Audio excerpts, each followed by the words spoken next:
Jail کی سلاخوں کے پیچھے سے چیئرمین پاکستان تحریک انصاف عمران خان کا قوم کے نام پیغام۔ اٹک جیل کے چند ابتدائی ایام میرے لیے کسی قدر دشوار رہے کیونکہ میرے سر کے عین اوپر تیز روشنی تھی، پھر مجھے بیٹھنے یا لیٹنے کے لیے بھی محض فرش ہی میسر تھا، جہاں رات کو میرے جسم پر کیڑے مکوڑے رینگتے جبکہ دن بھر مکھیاں بھن بھناتی رہتی، مگر بعد میں جب پنکھا فراہم کر دیا گیا تو اس کیفیت میں قدرے بہتری آئی۔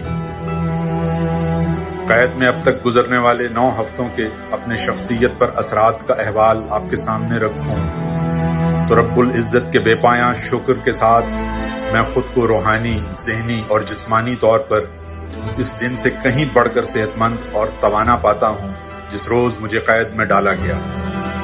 آپ یہ جان لیجئے تب اور آج کی حالت میں الحمدللہ زمین آسمان کا فرق ہے۔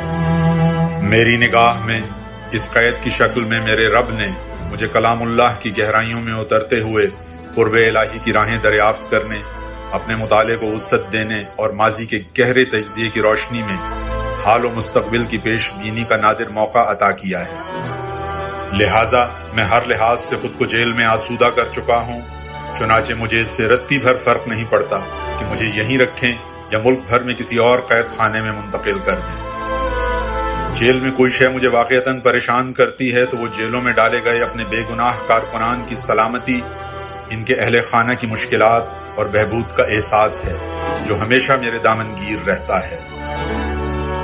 جیل میں ملاقات کے لیے آنے والے وکلاء ہی میرے لیے احوال سے آگاہی کا واحد وسیلہ ہیں۔ میرے پاکستانیوں، ہمیشہ یاد رکھو کہ انتخاب ہمارا دستوری حق ہے اور ملک کی بقا و ترقی کا واحد راستہ ہے۔ میں اپنے اس آئینی حق سے کسی صورت دستبردار ہوں گا، نہ ہی اس پر کوئی سمجھوتا کروں گا۔ دوسرا اہم پیغام جو میں آپ کو دینا چاہتا ہوں وہ یہ ہے کہ پاکستان میرا ملک، یہ دھرتی میرا اوڑھنا بچھونا ہے۔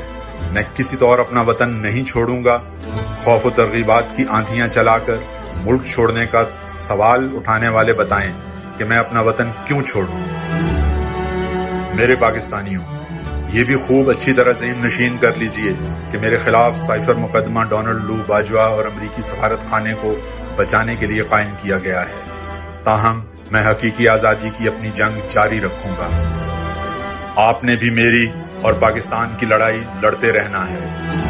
آپ نے نہ ڈرنا ہے، نہ جھکنا ہے، نہ مایوس ہونا ہے، نہ گھبرانا ہے اور نہ ہی خاموش ہونا ہے۔